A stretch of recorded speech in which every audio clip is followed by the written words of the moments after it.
आज का हमारा टॉपिक है एडजॉइंट ऑफ ए मैट्रिक्स। किसी भी मैट्रिक्स का एडजॉइंट कैसे निकाला जाता है, इसके बारे में जानने से पहले आपको किसी भी मैट्रिक्स के माइनर्स, उसके कोफैक्टर्स कैसे निकाले जाते हैं, इसके बारे में पता होना बहुत ज़रूरी है। ठीक है, अगर हमें माइनर्स और कोफैक्टर्स निकालने आते हैं तो हम उस मैट्रिक्स का एडजॉइंट बहुत आसानी से निकाल सकते हैं। ठीक है, आइए बात करते हैं डेफिनेशन की। तो adjoint of a square matrix, हमेशा ध्यान रखना जब भी हम एडजॉइंट निकालेंगे तो वो हम स्क्वायर मैट्रिक्स का ही निकाल सकते हैं। ठीक है, तो एडजॉइंट निकालने के लिए स्क्वायर मैट्रिक्स का होना बहुत ज़रूरी है। ठीक है, तो adjoint of a square matrix is defined as transpose of the matrix obtained by replacing all elements of matrix by their respective cofactors. ठीक है, तो इस डेफिनेशन को समझने के लिए आइए एक एग्जांपल लेते हैं। ठीक है, मेरे पास एक मैट्रिक्स है A11, A12, A13, A21, A22, A23, A31, A32, A33। ये एक मैट्रिक्स है जिसका ऑर्डर 3/3 मीन्स ये एक स्क्वायर मैट्रिक्स है। ठीक है, जैसा कि आप सभी जानते हैं एलिमेंट्स को हम स्मॉल लेटर से डिनोट करते हैं। ठीक है, तो एडजॉइंट निकालने से पहले मुझे क्या करना होगा, सबसे पहले हर एक एलिमेंट का मुझे कोफैक्टर निकालना होगा। तो कोफैक्टर्स को हम रिप्रेजेंट करते हैं कैपिटल लेटर ए से। तो सबसे पहले मान लेते हैं फर्स्ट एलिमेंट है, इसका कोफैक्टर आता है A11, सेकंड का आएगा A12, थर्ड का आएगा A13, A21, A22, A23, A31, A32, A33। तो मैंने क्या किया, हर एक एलिमेंट का कोफैक्टर निकाला और उसे उसकी रिस्पेक्टिव पोजीशन पर लिख दिया। मीन्स मैंने एलिमेंट्स को रिप्लेस कर दिया उनके कोफैक्टर से। ठीक है, अब ए मैट्रिक्स का एडजॉइंट निकालने के लिए मुझे इस मैट्रिक्स का ट्रांसपोज लेना ज़रूरी है। ठीक है, तो इसका मुझे ट्रांसपोज लेना होगा तो मुझे एडजॉइंट ऑफ ए मिल जाएगा। अब ट्रांसपोज लेने के लिए हम क्या करते हैं, रोज़ और कॉलम को आपस में इंटरचेंज कर देते हैं। तो आइए देखते हैं एडजॉइंट ऑफ ए हमें क्या मिलता है। A11, A12, A13, A21, A22, A23, A31, A32, A33। ठीक है, मैंने रोज़ को कॉलम में कन्वर्ट कर दिया, मीन्स रोज़ और कॉलम को आपस में इंटरचेंज कर दिया। तो ये जो मैट्रिक्स मुझे मिली इसी को हम एडजॉइंट ऑफ ए कहेंगे। ठीक है, अब डेफिनेशन की बात करते हैं। डेफिनेशन में हमें कहा गया था adjoint of a square matrix A is defined as transpose of the matrix obtained by replacing all elements of matrix by their respective cofactors. ठीक है, सबसे पहले हमने एक मैट्रिक्स ली, उन्हीं के कोफैक्टर्स लिखे, कोफैक्टर्स को लेकर एक मैट्रिक्स बनाई, जो मैट्रिक्स बनी उसका ट्रांसपोज लिया और ट्रांसपोज लेने के बाद जो आंसर आया उसी को हम एडजॉइंट ऑफ ए कहते हैं। ठीक है, अब एक एग्जांपल से इसको समझते हैं। ठीक है, मान लीजिए मेरे पास एक मैट्रिक्स है A 2, 3, 1, 4। ये एक 2/2 ऑर्डर की मैट्रिक्स है। ठीक है, हमें कहा गया है इसका एडजॉइंट निकाल के बताओ। तो इसका एडजॉइंट निकालने के लिए मुझे सबसे पहले इसके हर एलिमेंट के कोफैक्टर्स निकालने होंगे। तो कोफैक्टर्स निकालने के लिए मुझे माइनर्स पता होना चाहिए। ठीक है, तो आपने एक रिलेशन पढ़ रखा था, वी नो, जो कोफैक्टर्स होते हैं ये किसके बराबर होते हैं, -1 raised to power i plus j into M i j, ये कोफैक्टर्स और माइनर्स के बीच का रिलेशन है।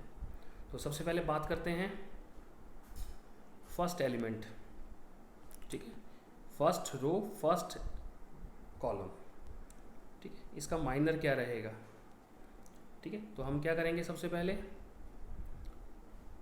2 की जो आपकी रो है और जो कॉलम है इसे रिप्लेस कर देंगे, तो जो हमारे पास बचेगा 4, तो 4 इसका माइनर होगा।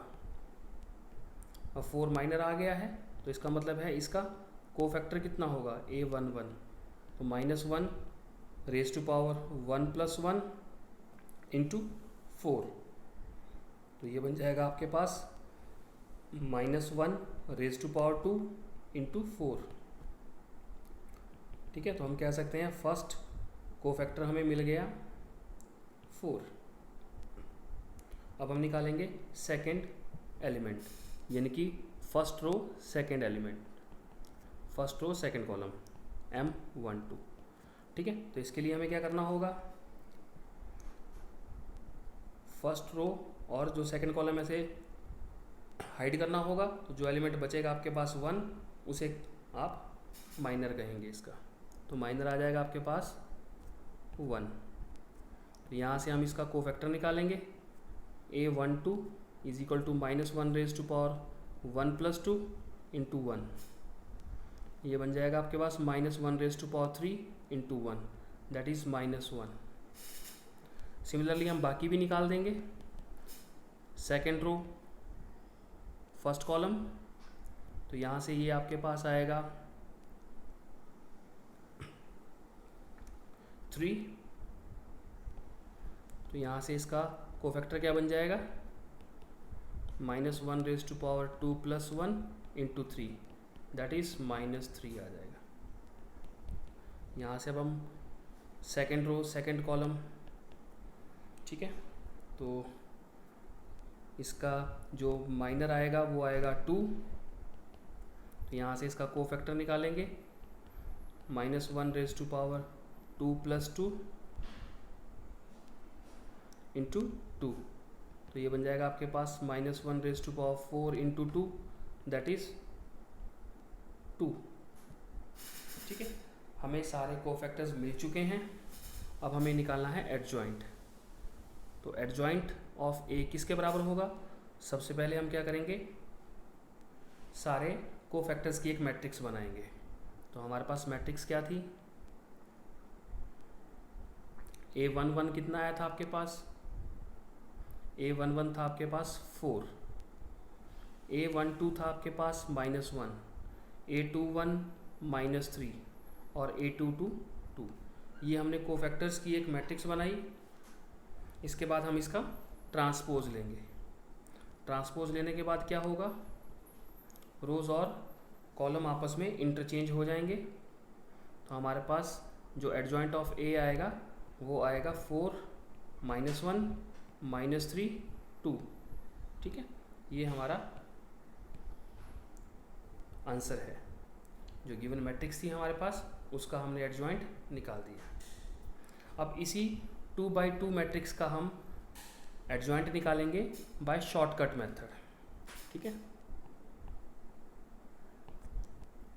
शॉर्टकट मेथड, ठीक है। ये 2x2 ऑर्डर मैट्रिक्स के लिए ही अप्लाई होगा, फॉर 2x2 ऑर्डर मैट्रिक्स, ठीक है। तो वही मैं एग्जांपल लेता हूँ,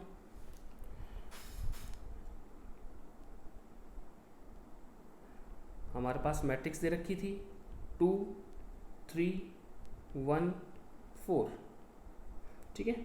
हमें कहा गया है इसका एडजॉइंट निकालो। तो इसके लिए हम एक शॉर्टकट क्या सीखेंगे, सबसे पहले हम क्या करेंगे, ये जो हमारे पास डायगोनल एलिमेंट्स हैं, ठीक है, इसको हम क्या कर देंगे आपस में इंटरचेंज, ठीक है, इसको आपस में इंटरचेंज कर देंगे। मीन्स 2 की जगह 4 आ जाएगा, 4 की जगह 2 आ जाएगा। और जो दूसरा डायगोनल एलिमेंट्स हैं हमारे पास, इनके हम क्या कर देंगे, साइन चेंज कर देंगे,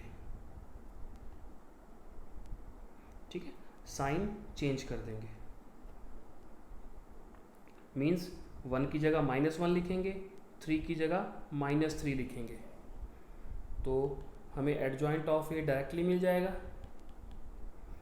ठीक है, तो फर्स्ट हमने क्या कहा था, 2 की जगह 4 और 4 की जगह 2, 3 का साइन चेंज करेंगे -3, 1 का साइन चेंज करेंगे -1, ये हमारा आंसर होगा। ठीक है, तो क्या सीखा आपने? अगर हमारे पास एक 2x2 ऑर्डर की मैट्रिक्स दे रखी है, A11, A12, A21, A22, ठीक है, इसका एडजॉइंट निकालने के लिए हमें क्या करना होगा, जो डायगोनल एलिमेंट है ये वाला, ठीक है, इसे हमें करना होगा इंटरचेंज। ठीक है, और जो दूसरे डायगोनल एलिमेंट्स हैं इनके हमें करने होंगे साइन चेंज। ठीक है, तो ये एक शॉर्टकट बन जाएगा। तो यहाँ से एडजॉइंट ऑफ ए किसके बराबर आएगा, A22 -A12 -A21 और A11। तो ये बन गया आपका शॉर्टकट फॉर 2